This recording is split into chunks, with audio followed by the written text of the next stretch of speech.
All right, here we go, man. Another episode of TDM Talk. As you can see, I got a very special guest in the building, all the way from the D-Town, Dallas, Texas. My boy Crispin of the Global Latin Factor. Y'all may have seen me on this show. Y'all may have not. I'm going to link it in the description where you guys can go watch our episode. We got to run it back one day, bro. How's everything, man? Is that what I came here for? All the way to Dallas, Texas, just to hear this, man? Yeah, to talk about me. Where you going? I thought he was leaving. He's going to clip that so y'all can just watch. Yeah. What's up, my man? I appreciate you having me. I mean, it's not like returning the favor, right? But you always said I was welcome. Yeah. Close to the neighborhood, not too far. And I had to come in. I was wondering about that. Like, I didn't know if you was already here, if you had something, like, how far were you from, like, how? I was in San Antonio. Okay. It's actually a little bit less of a drive from Dallas to here, but I'm like, I'm already kind of like here, so. Yeah. Okay. So what's been up, man? How's everything? Chilling, man. Just working on the podcast, working on different business ventures that I have, and just growing it. Yeah. I know we talk, here and there, kind of catch up and just kind of keep up with what's going on. And when you told me you was going to be down here, I was like, oh, let's do it, man. And here we are, finally. Because I think when did I do yours? That was like 2 years ago. It's almost 2 years ago now. Yeah. Man, I think the memory popped up the other day. Oh, because I did the cancel the same day. Shout out to those guys, man. I talked to Lupe, man. He was telling me they just kind of stopped doing the podcast. I've been telling them to come back. I'm starting to do work on getting podcast production going. So I'm able to, if anybody needs some podcast and want to start a podcast, then we can go ahead and get it taken care of. Okay. I was just about to ask what that's going to be. Yep.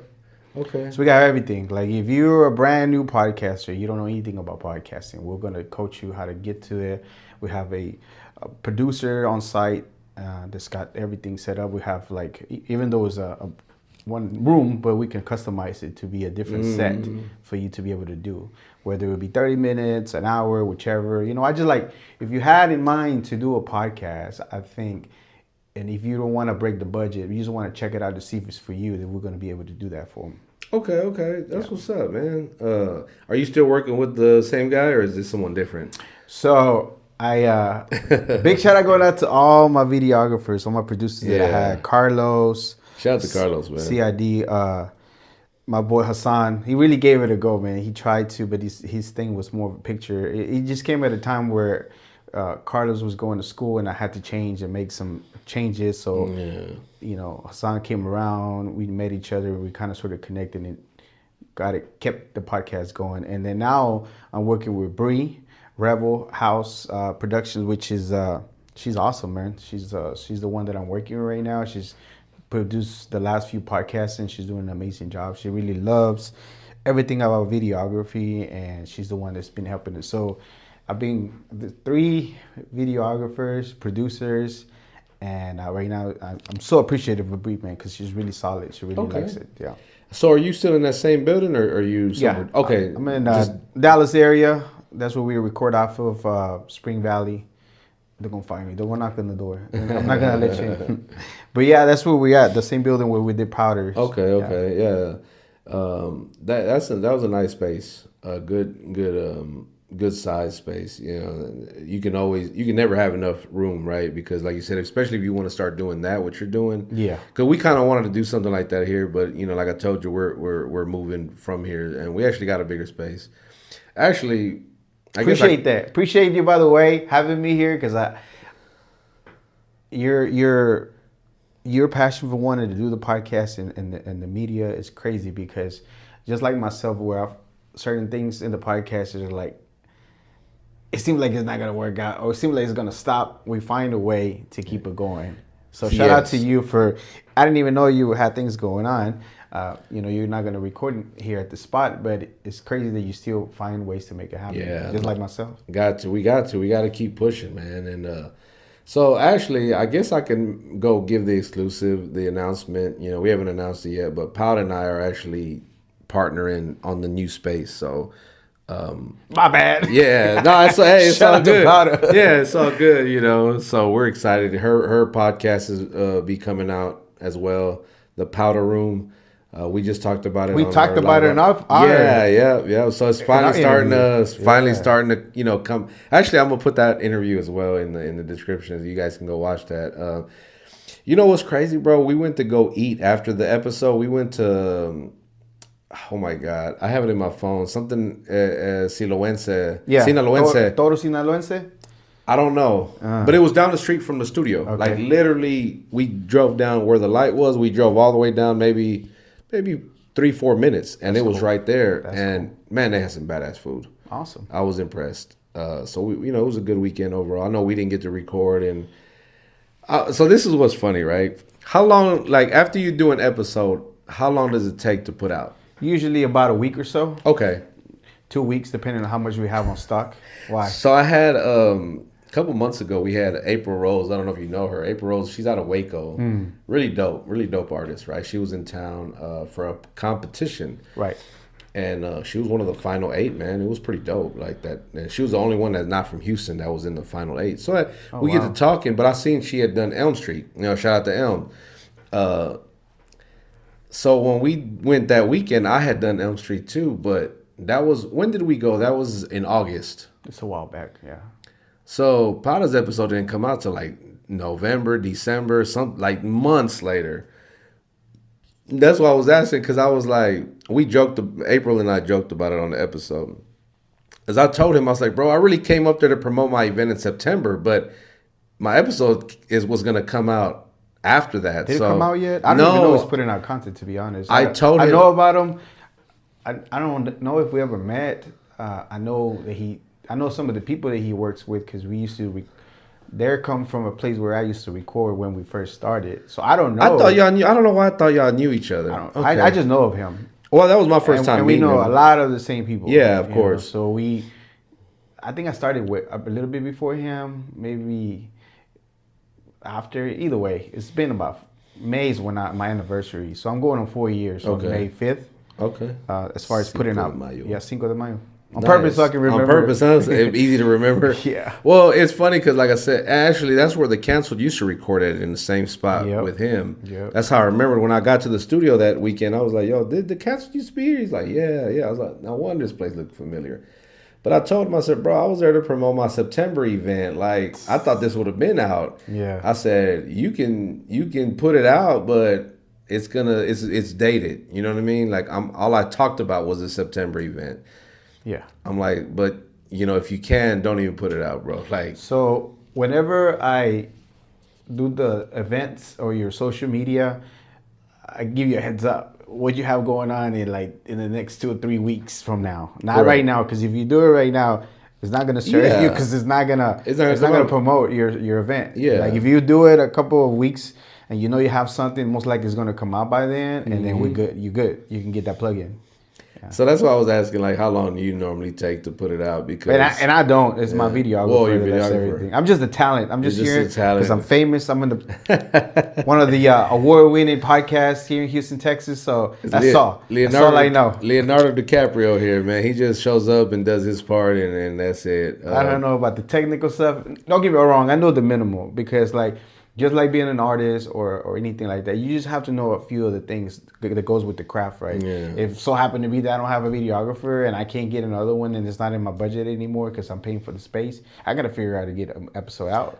Yeah, got, like we said earlier, you gotta keep going. It's like, so I get people all the time that ask me advice on the podcast, and I'm like, look, you gotta do it. If you wait for the time is right, or you wait to have all the equipment that you want, if I waited for that, I wouldn't be where I'm at right now, to be honest, because I still don't have it all together. And that's me being completely transparent and honest with myself and the public. I don't have it the way I want to, because that takes money. But I would never have gotten there if I would just sat back and waited for it to happen, or waited to get the money. You got really good equipment, like the stuff that I seen, or you.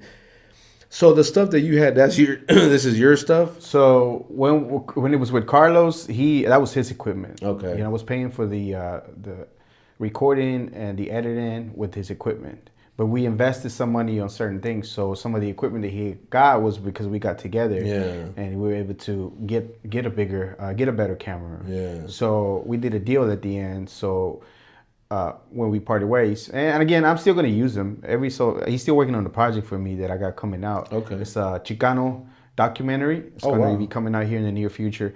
So we got some of like Black Magics and the type of cameras like the Red, which is like pretty much Netflix standard. No, no, I remember. So he has that, but in exchange, I got which is not the same, but you know, again, we're still trading off and we're still helping me out. So I have a blue Black Magic, and Bree has her own camera, and then I have my own mic, so the microphones are mine, and some of the other things that we added for the mics, the power of the mic stuff, I forget what they're called. Those things are mine. Yeah. So it's been just investing a lot of money in the equipment, the lighting, also some of it's mine. Or we kind of work off each other, what you have, what I have, and we just put it all together.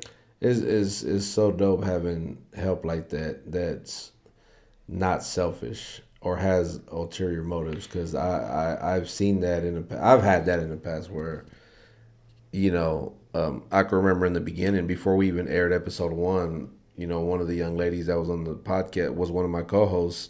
She was already talking about splits, you know, and you know, money, you know, and I was like, we haven't aired one episode yet. Like, what are you talking about? You know, like, you already want to get paid. She was talking about splitting the cost to make the podcast. No, that definitely when the money. So that was the crazy part, right? Because when I did ask the group for money, like to help out with artwork or graphics or whatever, right? It was crickets, but. You know, but they wanted to know how we were gonna break the bag up. And I'm like, what bag? And break the bag. Yeah, bag. So for you to have, you know, people that help out and y'all can come to understanding it is dope, bro. Because you don't have too many people like that. Yeah, and again, I've been so like beyond blessed. I'm so grateful for the people that it so happened to be there. They put in my path to be able to help me out. So there's a lot of people that are super helpful, super encouraging. I have this thing right now. So I'm a combat veteran, right? I'm immigrant. I'm a combat veteran. Just a little bit of my background. Yeah. But with that, being in combat, you know, when you're in combat, you're like, as far as your adrenaline rush and the peak of your being at the highest, all your senses being up there.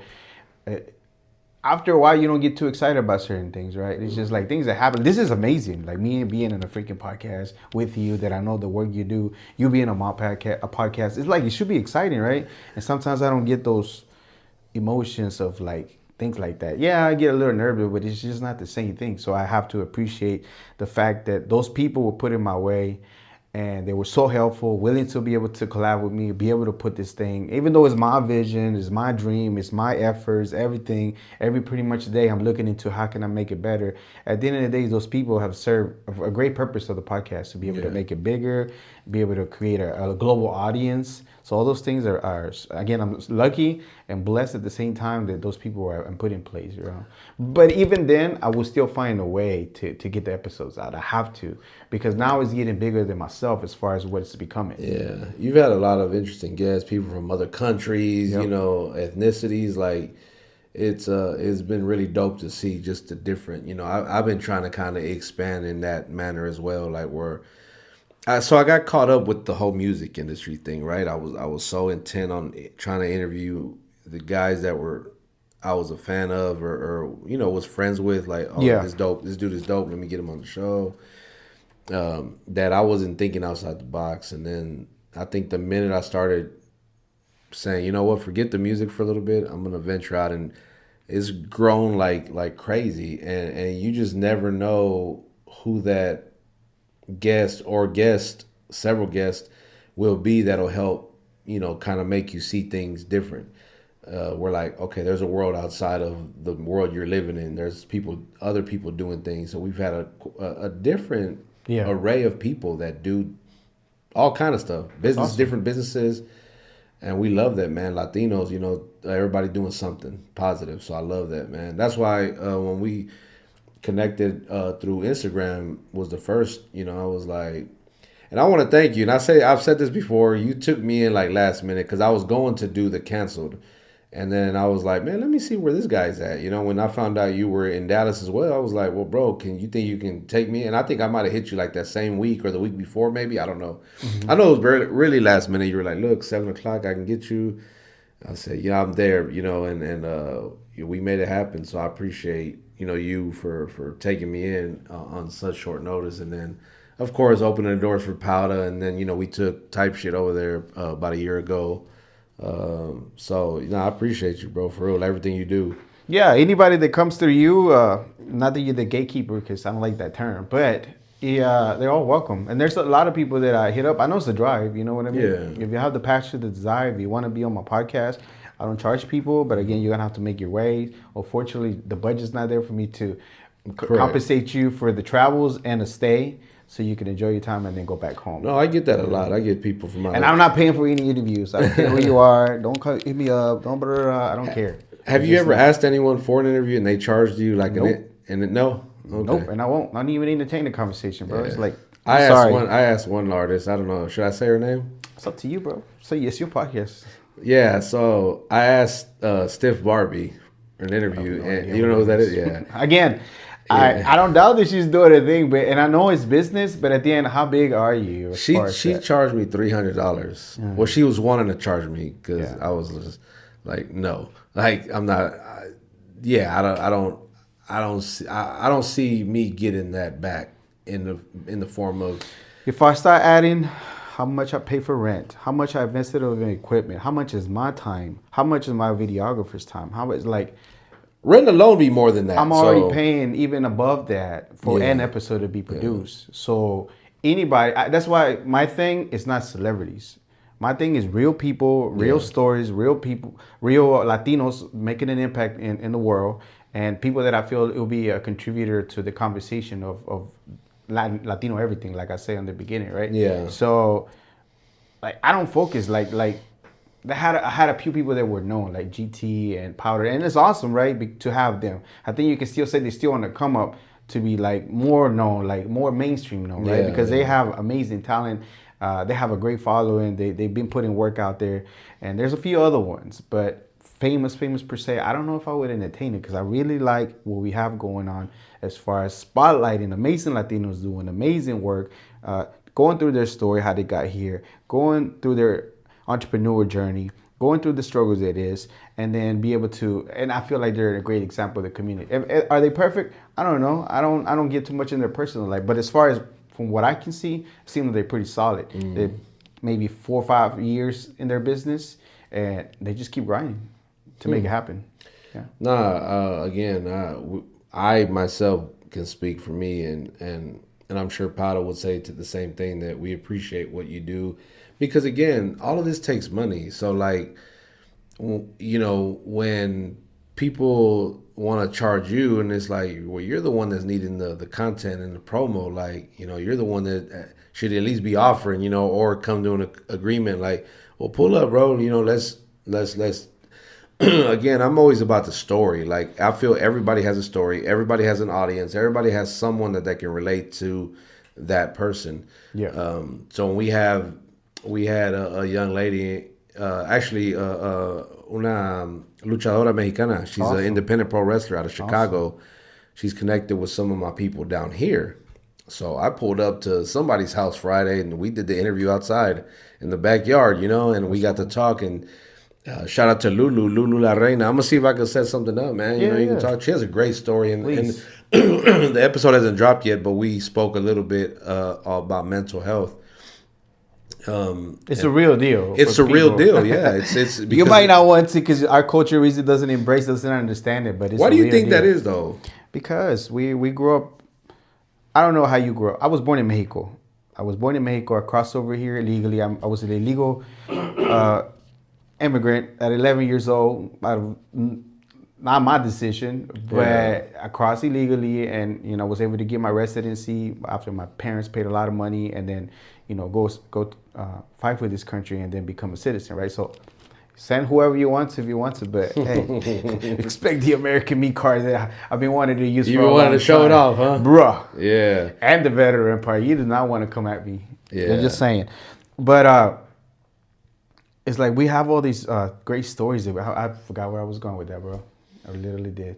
What was the question? I know you were talking about like how you came here illegally Yeah. and you were about the mental health thing, like Okay, how we so grew up. my bad. So my little town that I come from, it's a small little bitty town, right? So all those things, the people that are there, some might not finish school, some might not only gone through like fourth, fifth grade. So all those things, and then just the way that each other are treated, and alcohol being a problem, all those things don't get addressed, right? As you Yeah. grow up, all those traumas and all those things that happen. Like I was fortunate enough that like I started after I got out of the military, started exploring self-help and things like that. It kind of helped me like realize, okay, there's all kinds of stuff going on here. So there is people that have things that never work. They never worked out. There is people that had to step up and become the growing up. And what did it do for you as you growing up and become an adult? There is things that whether you want it or not. There's a lot of essay, let's say essay. Yeah. So you won't get this all kinds of stuff. Yeah. And then we just kind of like brush it into and don't address the problem. Why are these people being victims, and why are those people victimizing others? Was there anything that happened there before with your tío, with your uncle, whatever, So there's all kinds of stuff that we just don't want to talk about. And first of all, it's uncomfortable to talk about it. All of a sudden you feel like I'm having counseling right now because I'm a veteran, addressing some things. Because I just know certain things that just don't seem to be normal, right? I did a lot of work on my own as much as I could, meditate, eat well, all the way to the point to where, I don't know if it was for the same reason, right? But I eat vegan. Now I'm more plant-based vegan than anything forever for like 7-8 years. But all those things continue to add up for me to be better off. But at the same time, it's like we sometimes we don't want to address and do the work, right? It's better just to be like, oh, I'm just a little sad. Yeah, and sweep this it and under that. the rug. Or I'm just a little sad and nothing wrong with me or whatever. No, that's true.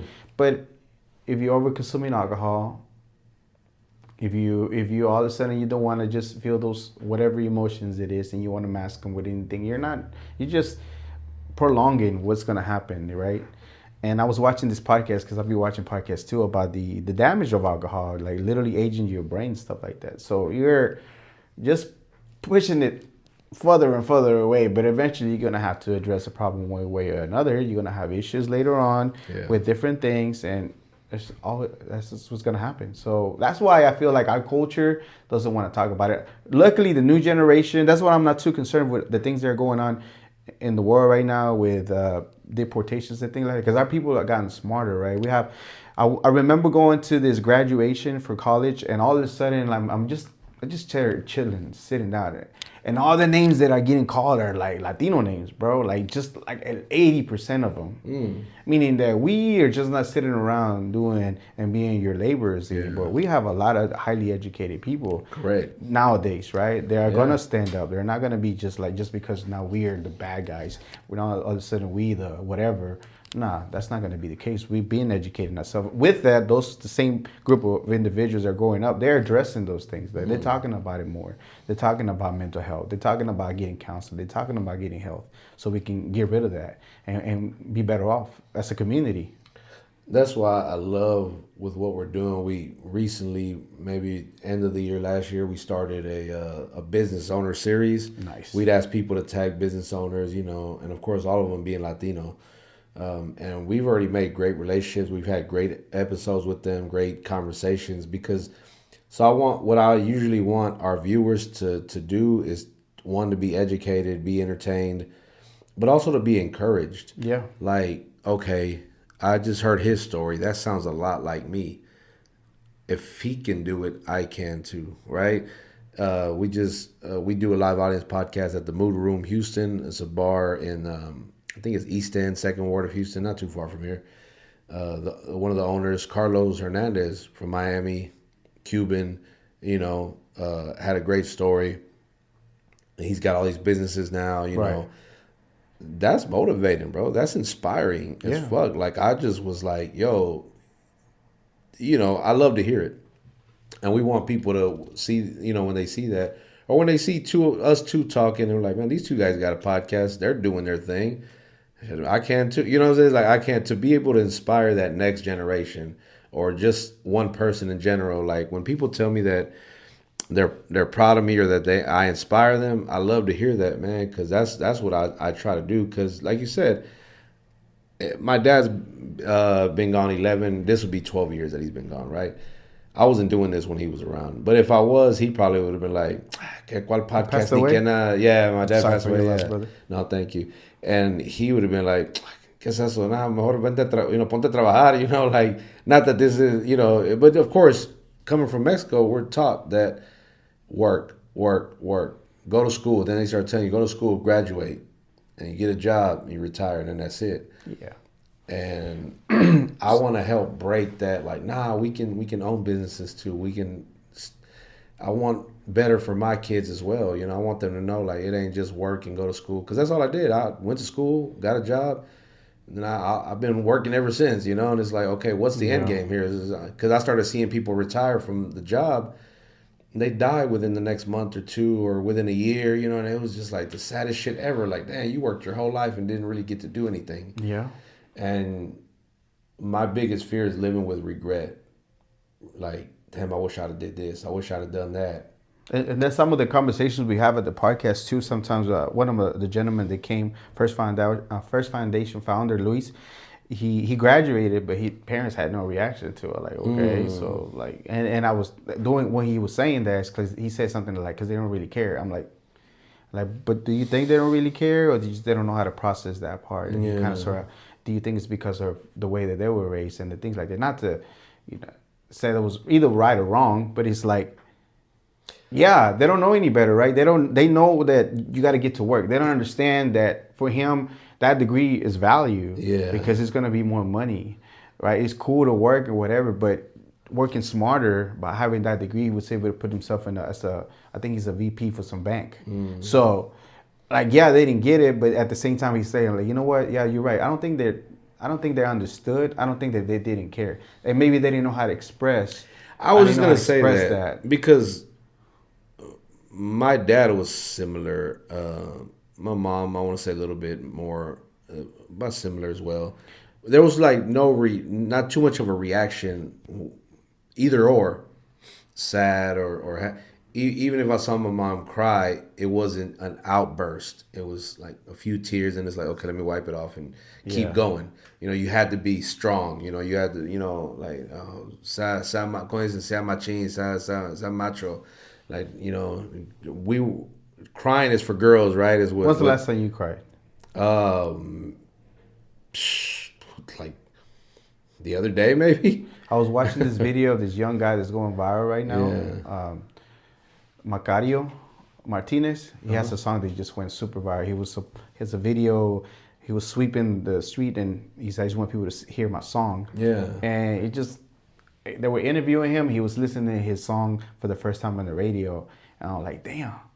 Like, it started hitting me all of a sudden. I'm like, "Oh my God, this is crazy!" Like, And I know how much stuff played on the radio too, and I'm like, like, man, how are you just like missing this beautiful moments that happen that for some people is life changing, but for one it's like, damn, like, why didn't I feel that at the moment of time? And it was just a beautiful, genuine moment, and it was like, it just made me like cry for a little bit. Like, man, that's cool. And I'll be crying all the time. It's just I have to, because if we mask and just keep bottling things all the time, and if you don't want to express, like, you bro, you never release it. You never release it, and all of a sudden now you have problems going forward. Like, okay, so you don't want to cry in public, that's fine. Find yourself a place, a time where you can go through those emotions and really challenge them out and get them out of you, so you will be able to be better off and more functional, right?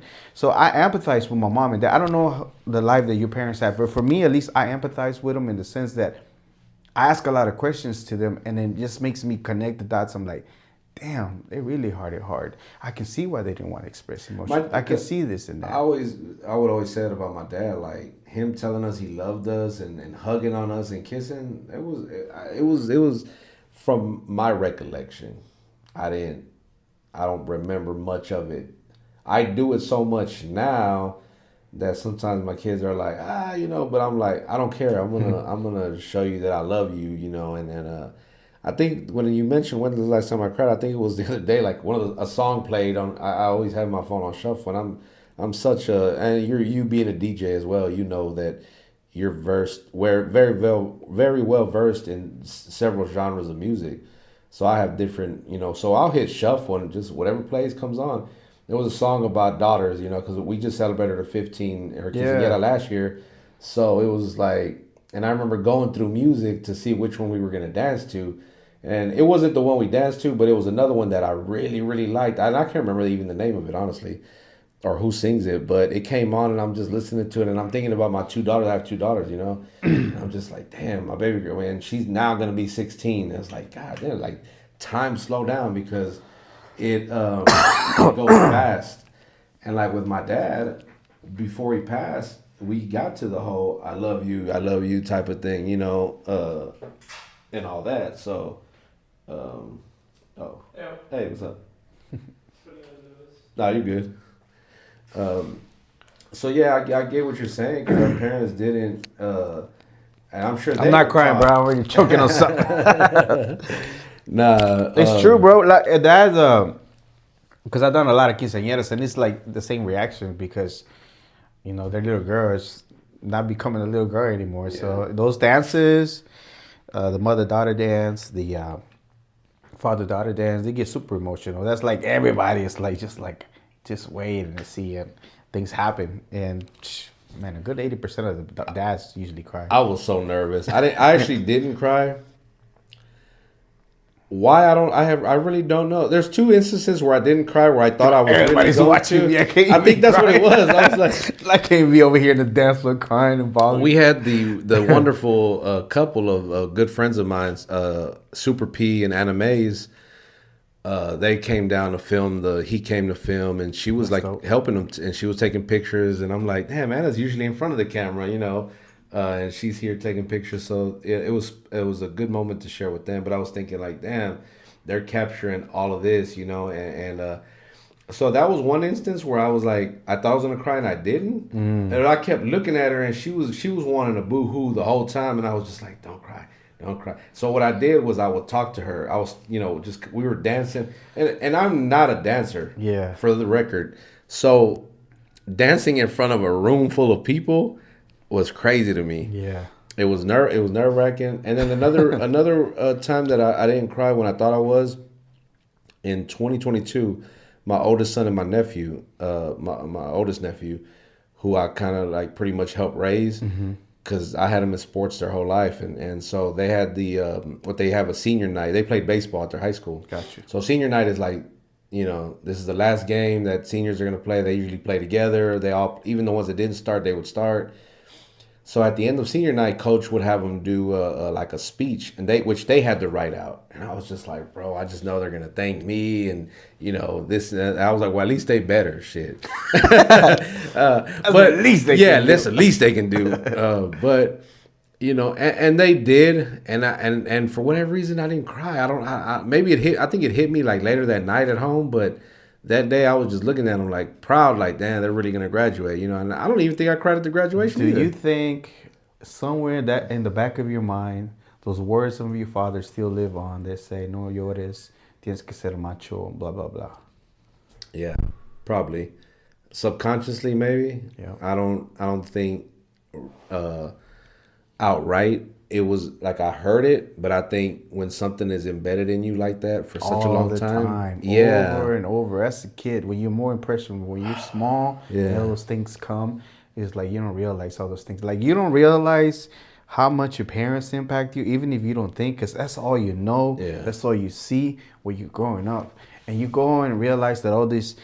Why am I so prideful? Well, maybe your father is so prideful. Why am I so tough and Yeah. hard to love and don't want to? Well, maybe because your mom. But why is your mom like that? Oh, well, because my mom went through this. And why is your father like that? Oh, well, your dad had to hurry up and grow up and be very stern because, he has to raise your uncles because your grandfather is doing whatever. yeah. He was the oldest of the boys. That's tough. And there was, I want to say 13 of them, boys and girls. Yeah. All he had was an older sister. So if his dad wasn't around because he was working, then he was the oldest. Then pretty much he has to kind of like, whether he wanted it or not, he had to grow up fast because he kind of had to raise. No, them. he did because Yeah. what happened was at 13 is when he came to the States. He actually went to Dallas first. Oh, wow. When he came from Mexico, and I think I mentioned it in our interview. But he went and just started working as and I remember talking about this like, yo, I don't remember like at 13 what would I have done going to another country where I didn't know the language. What was I gonna do? I Yeah. don't know. Like I look at the kids of today, and I'm like, yeah. We learn Spanish at least. Like a lot of these kids now, they don't learn Spanish. You know, they don't want to. They won't learn. They go to school and you have to take either Spanish or French. In some cases, Vietnamese or whatever or whatever. And they won't even learn a second language. You know, and then it's Yeah. kind of crazy. So thinking about the different eras, but. Oh man, look, this went a whole nother way than I thought it was gonna go. My bad. But I love it though. I love it because again, and I was just talking. Shout out to Cuban Diva. I was just talking to her on the way up here, and I was telling her because she was telling me how she loves my style of. I don't call these interviews. I call them like episodes because I think they're more of a conversation piece than it is actual Q&A type of thing. Yeah. But I love how everybody's different. Like if we all did it the same way, but. Because I think this is more organic. Because look what we're talking about. I'm sure there's gonna be people watching. They're gonna comment and be like, "Damn, bro!" Like, you know. Matter of fact, if you are watching, and let us know when was the last time you cried. You know what I'm saying? Like keep it a buck. You know, because don't be ashamed. There's nothing wrong with it. Nah, at all, man. I mean, the first time I saw my dad cry was when his dad passed, my grandfather, and. How did that feel for you at that time? It was weird because I never seen him cry, and then he came to me, and I embraced him, and I couldn't even tell you how old I was. I was like mad young, like very young. So consoling him was wild because I'd never done that. I'd never consoled. Was it like a rite of passage for you? Feel like you're growing. And Yeah. You're like, I felt like that one time when my dad was having a relapse. My dad struggles with alcohol sometimes. Okay. So at one time, I left for the military, and apparently he's having it bad.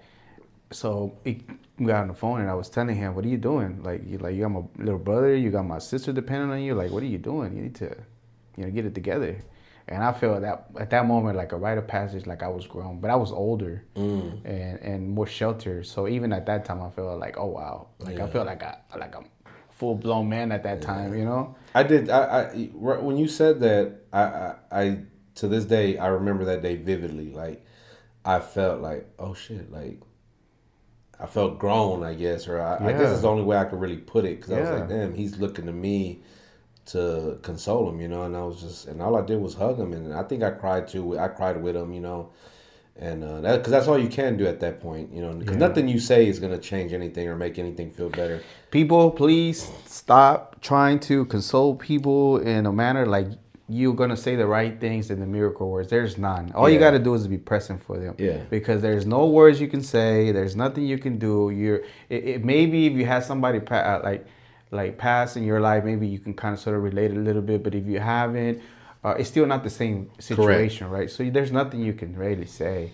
Always somebody wants to be like the person that says something, but there's really nothing you can say. You just gotta be there, be supportive, right? Yeah, that's it. There's always people that want to say something, and they get tired of those people hearing the same thing over and over. Like, stop saying it. It's not helping the situation. Just be there for them. You're right, because that was one of the first instances where I learned that, and it wasn't taught. It was taught to me at that moment. It's not something that someone had to tell me. So as I went through life, I've dealt with a lot of death. You know, like from middle school on up. You know, growing up in the early to mid '90s, we had a lot of gang violence in our area, and I'm sure across the city, I lost a lot of homies. You know, over the years, and I'm still losing people to this day as I get older. I'll be 47 this year.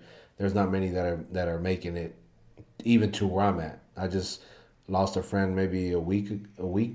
It's been a week or 2 weeks now. Very sorry for you. Yeah, and he was a couple of years younger than me, and that always kind of like makes, you know, raise the eyebrow, you know, like being able to take care of yourself, you know, health wise and just. But that's why I go back to the whole do the things you want to do because life is short. You don't know when you're gonna have that next opportunity. You don't know if you're gonna even wake up the next day. Pardon me. When I end the podcast, I love this question because I heard it many years ago and it impacted me profoundly as far as like hearing the words. I'm not immortal. I am mortal and I will die one day. Yeah. Not to scare me, terrorize me, but to realize life is like that. Yeah. And if I don't hurry up and think about those things, then maybe I'm just stuck and don't do nothing. Instead, with that, it makes me want to do stuff. and experience stuff and be able to be here and be present and be doing all these different things, right? Because it is true. We lose people all the time. So even that question itself, I think whenever, it's like one of the few questions is the same for everybody whenever I do my interviews, but that one does make you realize. If you never thought about it like that, I don't want to bring awareness to that, but at the end of the day, it's like, you're right.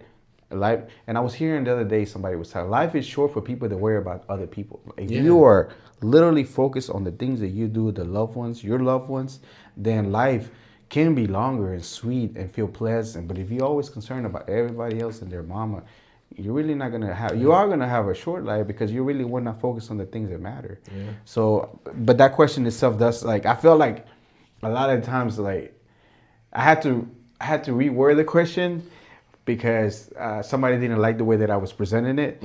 Like, but he also helped me learn about that. Like, some people I used to say at your funeral, and somebody felt like I was invoking that, and I don't want to get that thought. I'm like, okay, let me rephrase it and be more neutral because I'm concerned about my guests to make sure they're good. And rephrase it that way because I like the way that I like the way the question was. And then I like to ask it to where, like, you know, what, after everything's said and done, what do you want people to feel about, think about your life? Yeah. I'm not saying that you're gone. I'm not saying the F word, but I'm saying, what would that be? And then I see it in their faces whenever they never heard of it, they never thought about it, or that makes them want to change stuff. Because as soon as you say, there's people don't have no answer for it. It's like, oh, well, I got to think about that. I'm like, okay, I'm not going to push them to, maybe I'll follow up a little bit of like, maybe this, maybe that. But if it's not, then that's what it is. Some people never thought about it. It's okay. Yeah.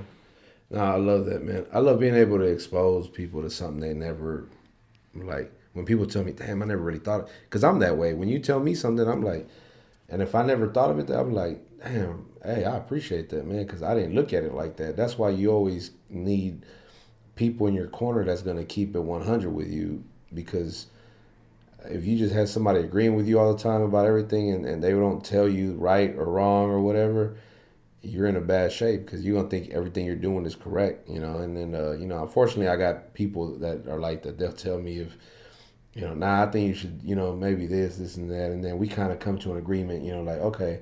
Yeah. But I appreciate anybody that's like that, bro. So, man, what's next for you, man? You know, we still got the rest of this year. We only 2 months in, about a month and a half in the year. What you got coming up, man? Yeah, so we're going to continue to do the episodes. So we have three different versions of the podcast.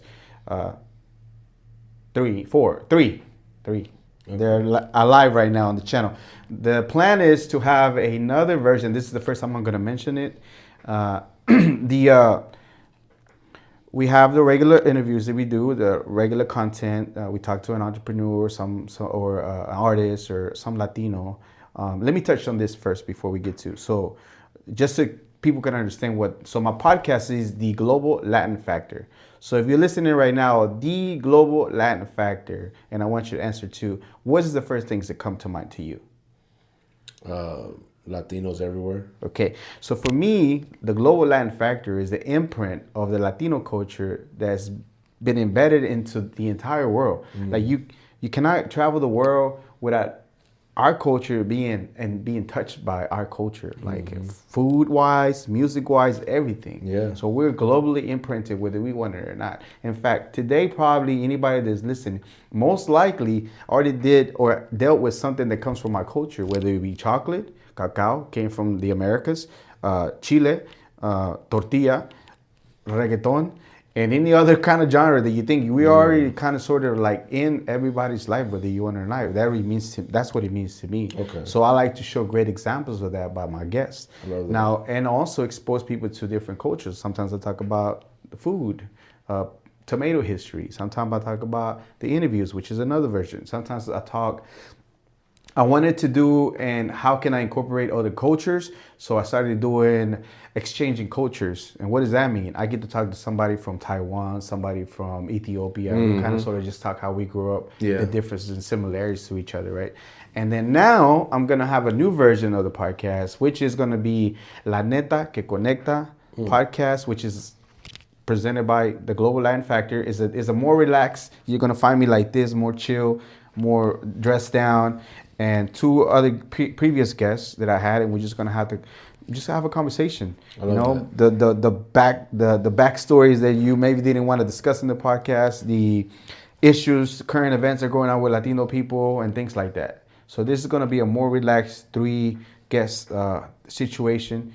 Hopefully 3.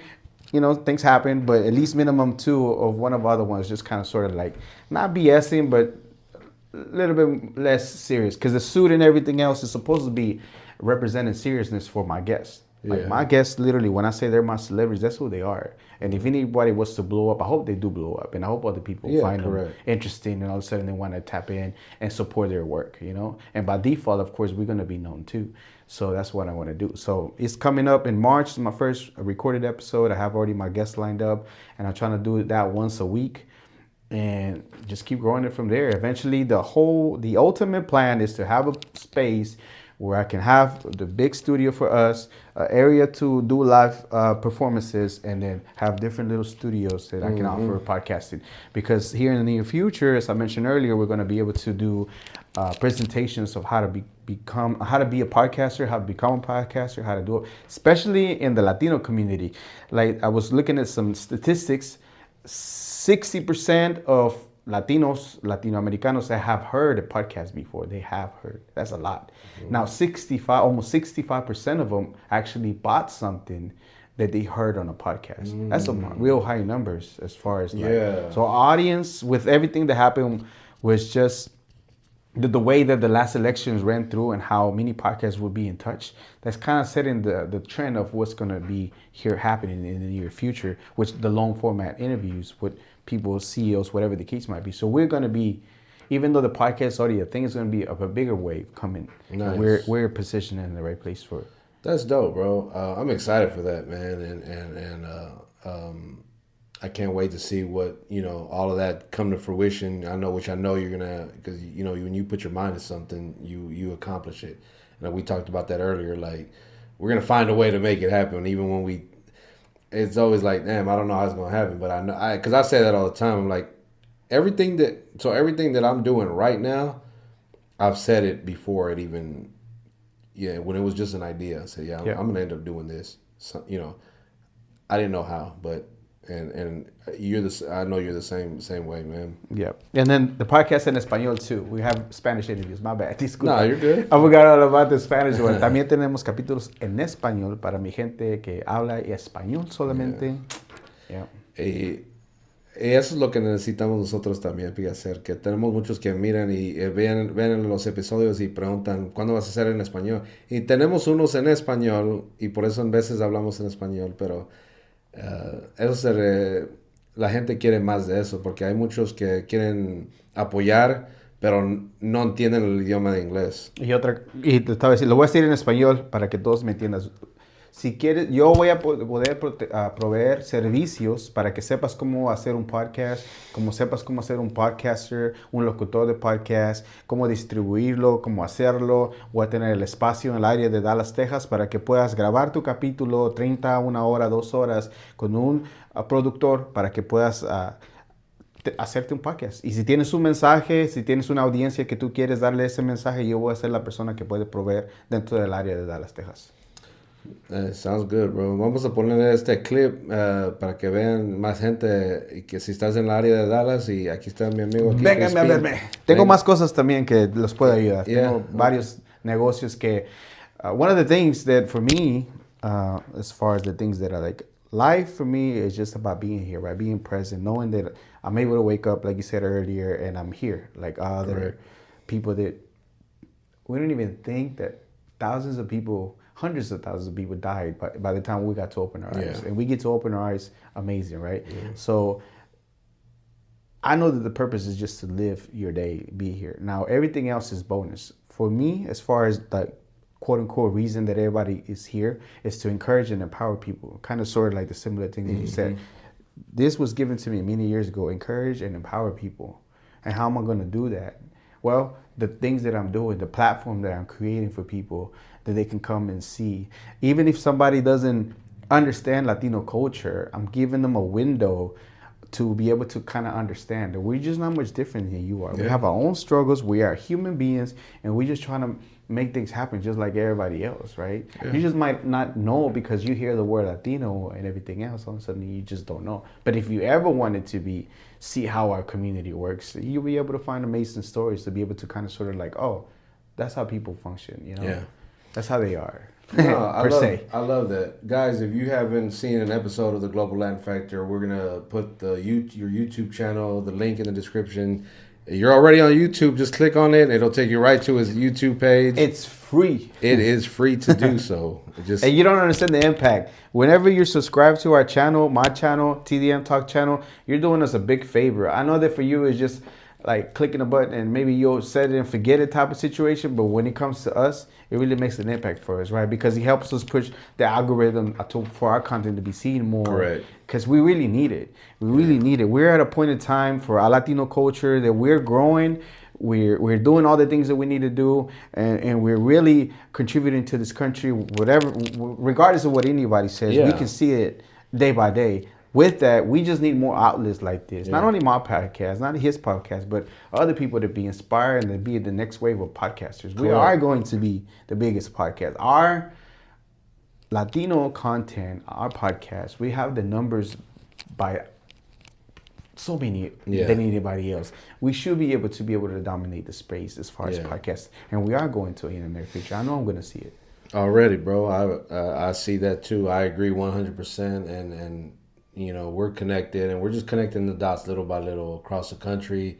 Anybody that's out there that's got a podcast, you're in another part of the country, you know, tap in with us, man. You know, I know myself, I would love to come out there. I did Pura Cultura about a year or two ago in Minnesota. Shout out to the dudes. You know, I see you watching them on Instagram. Their Instagram is got numbers. Those two guys, the brothers, really dope, really good. They took care of me when I was out there. You know, I saw the lakes out there in Minnesota. They own a jet ski. I mean, they rent out boats. Really, really dope people. But yeah, go tap in, follow him on Instagram, follow him on. We'll put all the links on there, man. You can follow him, his page, or follow the Global Latin Factor, the YouTube, the Instagram. Tell him you saw him. If you're in the Dallas area, stop by. You know, book an appointment, make an appointment. You know, and then I'm not charging people for interviews. I just don't feel like for me it's just a thing that I want to do. But at the same time, I do screen the people that I'm bringing because I want to have a good, genuine conversation over the people that I want to. So I'm gonna be selective of who I want to bring in. And I know people hit me up, and I know we talked about it last time, and it did pretty well. It's like, you have to have some manners to be able to reach out to people, right? You just sending me a link about a song, telling me you do this and that and whatever the case, that's just not gonna fly with me again, because I put so much work, so much time, which I know you don't give a damn about. You don't care. It's cool, but I care. And with that, if you don't even say hi, how you doing, whatever, with the best of your abilities to say hola, hi, you know, I do this, I do that, you know, I would love to come through. Like 80% of the people that hit me up pretty much, or even more, do. But some of them, it's just like, yo, I'm the hottest, whatever. It just doesn't fly for me because I know the hottest, and I know who they are, and I know the ones that are making noise right now. I can see the numbers. You might not realize that I've done music before, and I can kind of sort of see when somebody boosted their numbers by paid or this and that. But it's and your consistency is not there for it. It's just like I don't really care for it, right? Because you're not my target audience. I don't mind having an artist and a rapper that comes through because I know they have desires too and they have a beautiful story. But I don't care to have any of them. It's not like it's not a music podcast. Just correct. Artist podcast is not. And the people that do hit me up, I just making sure that I make it happen. In fact, your likelihood, I always have people in mind. I'm always scouting people to see who can I bring in, and I have talks, and then I kind of sort of put them in their mind. Say, hey, I like what you're doing. Maybe I can have you on the podcast. But majority of the time, just like when you hit me up, I'll be more likely to make it happen. I don't feel like I'm like, oh, don't hit me up. Blah, blah, blah. It's just like come correct. Come correct. That's all we're asking. Just come correct. Because I even approach.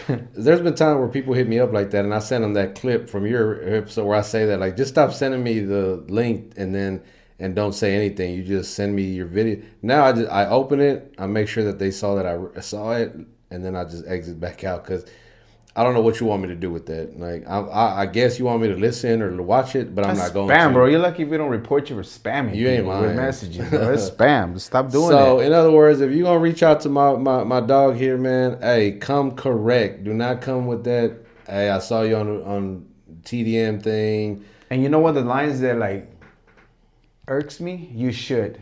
I shouldn't do nothing. Yeah, I don't have I to do should anything. not do nothing. I understand that word for me, it's not a trigger, but I should not do nothing. I don't Yeah. have to do anything because I already know what I'm doing and the impact that I'm doing. So if you Correct. come with that, it's gonna irk me and it's gonna just make me dismiss it. Whether you do great or not, I just don't care for it. Yeah. Because I already can sort of see your personality Yeah. and the way that you are already just by coming with that approach. Yeah. And that's the people that I don't align myself with. And why would I want to have that if I don't even that itself, the small little thing that you might not even feel like it's a thing, to me is a big thing. And Correct. I'm like, nah, Yeah. you're not gonna work out. So come with some respect, man. Follow him, subscribe to the channel, subscribe to our channel, hit that subscribe button. You're already on there. Hit that like button, drop a comment, let us know. We touched on some really, really deep things today. And again, none of this was planned. It was to talk was planned, but what we were going to talk about, it was up in the air, and it ended up being a great conversation. As always, man, I appreciate you, brother, and hopefully next time we'll be seeing you coming out there. Coming out there to Dallas and kind of hanging out and see what we can put together, do something out there. Again, make sure you guys hit that subscribe button. Go follow my brother right here, man. In his podcast. And if any podcast wants to have me, I don't charge either to be on a podcast, but I have to see what you're working with. If it aligns with the things that I do, I'd be happy to be part of your podcast and doing it, whether I have to travel or not. As long as we secure the plan and you're good to go, I'll be here on time to make sure that I do your interview and just keep expanding, Correct. All right. Well, appreciate everybody that watches. Again, man, thank you guys so much. And on that note, we are ThemDamnMexicans. Yes.